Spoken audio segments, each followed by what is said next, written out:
성도 여러분 안녕하십니까? 2021년 9월 24일 금요 새벽 말씀 함께 나누겠습니다. 오늘 함께 나눌 하나님 말씀은 디모데전서 3장 1절에서 13절까지의 말씀입니다. 본문은 교회의 직분자가 갖추어야 할 자격과 조건에 대한 말씀 가르쳐주고 계십니다. 특별히 교회가 질서 있게 세워지려면 바른 직분자를 세워야 하는데 본문을 통해 교회 지도자들, 사역자들 어떤 부분들을 갖춰야 하는지 함께 살펴보겠습니다. 첫째는 감독의 자격입니다. 본문 1절에 보시면 미쁘다 이 말이여 곧 사람이 감독의 직분을 얻으려 함은 선한 일을 사모하는 것이라 함이로다 라고 하였습니다. 여기서 교회의 감독에 대한 말씀이 나옵니다. 감독이란 말 그대로 교회를 감독하고 다스리는 자를 의미합니다. 이 감독의 직분을 얻는 것은 선한 일을 사모하는 것이라 하였습니다. 그 이유는 초대교회 때는 신앙을 지키기 위해 핍박을 받고 때로는 생명까지 있는 일이 있었는데 그런 가운데에 교회를 지키고 다스리는 감독의 직분을 얻는다는 것은 누구보다도 교회를 지키고 섬기는 데 자기 생명까지 내어놓고 헌신하겠다는 참으로 존귀하고 아름답고 선한 일이라는 것입니다. 자, 그렇다면 교회의 감독이 되려는 자는 어떻게 해야 합니까? 본문 2절과 7절까지 보시면 감독으로 세울받을 사람이 갖추어야 할 15가지 자격과 조건에 대해 기록하고 있습니다. 그중 6가지는 소극적인 면으로 무엇을 하지 말아야 된다, 하지 않아야 된다에 대한 것이고 9가지는 적극적인 면으로 이러이러한 것들을 갖추고 해야 한다라고 기록하고 있습니다. 그것들이 어떤 것인지 살펴보면 다음과 같습니다. 첫째는 책망할 것이 없어야 합니다. 감독은 선한 일을 힘쓰는 자로서 교회 안이나 밖에서 비난받는 일이 없어야 합니다. 둘째는 한 아내의 남편이 되어야 한다고 하였습니다.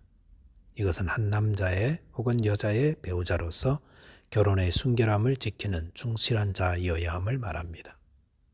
셋째는 절제하는 자라 하였습니다. 세상 욕망을 제어하며 잘 다스리는 자이어야 함을 의미합니다. 넷째는 신중한 자입니다. 자기 마음을 잘 다스려서 사리를 판단하는 훈련된 정신 상태가 갖추어져 있어야 합니다. 다섯째는 단정함입니다. 이것은 그 앞의 신중함이 내적인 것이라면 단정함은 외적인 것이라 할 수 있습니다. 속으로 신중한 자는 겉으로 단정하게 드러납니다. 여섯째는 나그네를 잘 대접해야 합니다. 초대교회 때는 숙박시설이 열악하여 나그네들이 숙식을 해결하는 데 어려움을 겪었었는데 이들을 잘 대접해야 한다고 하였습니다.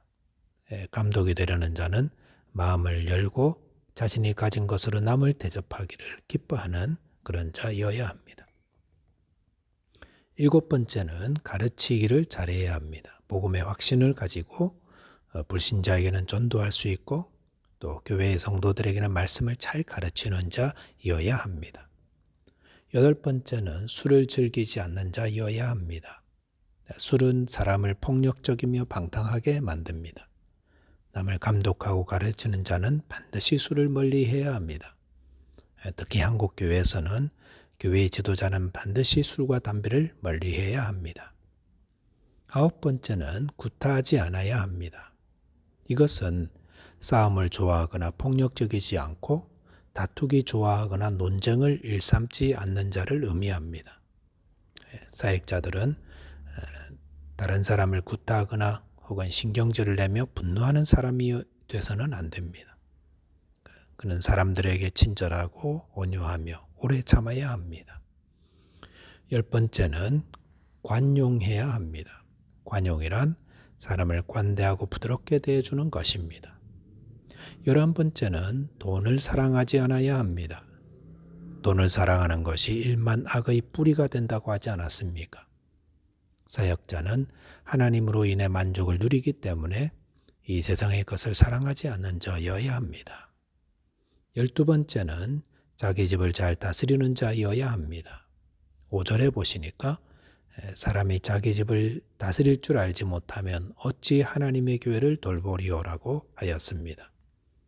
감독은 먼저 자기 집을 잘 다스려야 하는데 가정을 잘 다스리는 자가 교회도 잘 다스립니다. 13번째는 새로 입교한 자는 세우지 말게 하셨습니다. 그 이유는 교만해지기 때문입니다. 아무리 뛰어난 능력을 갖추고 있어도 함부로 중직을 맡기면 교회를 혼란케 할 수가 있습니다. 마지막으로 외인에게 선한 증거를 얻은 자여야 한다고 했습니다. 교회 안에서뿐만 아니라 불신자들에게도 좋은 평판을 얻어야 합니다. 이런 기준들이 지나치게 엄격하다 할 수가 있지만 이렇게 암으로 교회가 질서 있게 세워지고 또 세상의 빛과 소금이 되는 교회가 될 수 있습니다. 두 번째는 집사의 직분입니다. 초대교회는 교회의 여러 행정적인 일과 봉사의 일을 위해 집사를 세웠습니다. 이것은 집사의 직분이 사람들에게 군림하기 위한 자리가 아니라 섬기는 자리임을 말해줍니다. 집사의 조건에 대해서 8절 이하에 기록되어 있는데 감독의 조건과 상충되는 부분들은 다시 설명드리지 않겠습니다. 집사의 조건과 자격의 범은 첫째, 정중해야 한다고 했습니다. 이것은 자기 자신을 절제하며 신중하고 규모 있는 모습을 말합니다. 또한 일구이연하지 않아야 한다고 하였습니다. 말에 대한 것이죠. 이 사람에게는 이 말하고 저 사람에게는 다르게 말해서는 안 된다는 것입니다. 셋째는 술에 임박이지 않는다라고 하였습니다. 그리고 넷째, 더러운 이를 탐하지 않는다. 다섯째, 깨끗한 양심의 믿음의 비밀을 가진 자라고 하였습니다. 거듭난 자는 양심도 새로워집니다. 그래서 누가 일깨워주지 않아도 자기 스스로 양심적으로 살아갑니다. 스스로 안에 양심의 불이 켜지면 주님 앞에서 회개하고 또한 깨달은 말씀을 따라서 순종하려고 합니다. 사도 바울은 양심과 믿음을 함께 언급했습니다. 예수 그리스도를 통해 주시는 하나님의 복음을 믿는 자는 반드시 양심적이라는 것을 의미합니다. 10절에 보시면 이에 이 사람들을 먼저 시험하여 보고 그 후에 책망할 것이 없으면 집사의 직분을 맡게 할 것이오라고 했습니다. 집사의 직분은 여러 가지를 시험한 후에 책망할 것이 없으면 맡게 하라고 하였습니다. 직분자가 될 사람은 먼저 시험을 해야 합니다. 그 사람의 인품, 신앙, 그의 삶 면밀히 살펴보아야 합니다. 그런 후에 결격 사유가 없으면 직분자로 세울 수가 있습니다. 11절에 보시면 여자들도 이와 같이 정숙하고 모함하지 아니하며 절제하고 모든 일에 충성된 자라야 할지니라라고 하였습니다. 여기서 여자들이란 아마도 교회의 여자 집사들을 의미한다 할 수 있습니다. 이들은 정숙해야 합니다. 경솔할 것과 반대되는 말인데 하나님을 두려워함으로 가지게 되는 신실함을 의미합니다. 또한 모함하지 않는다고 했습니다. 모함은 마귀가 하는 일입니다. 또한 절제하고 또한 충성된 자라고 하였습니다. 12절에 보시면 집사들은 한 아내의 남편이 되어 자녀와 자기 집을 잘 다스리는 자라고 하였습니다. 여기서 또 가정에 대한 말이 나오는데 가정은 사역의 시험대이기도 합니다.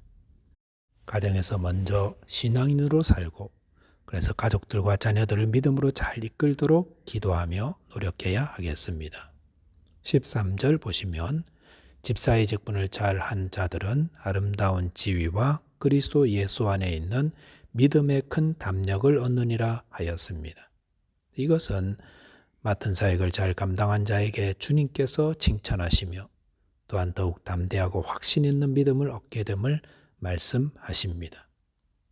주님의 교회를 섬기고 충성되이 잘 감당한 자에게는 주님의 상급이 있습니다.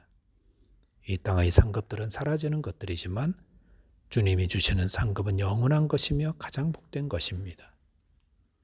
말씀을 정리하겠습니다. 감독이나 집사의 자격 매우 높습니다.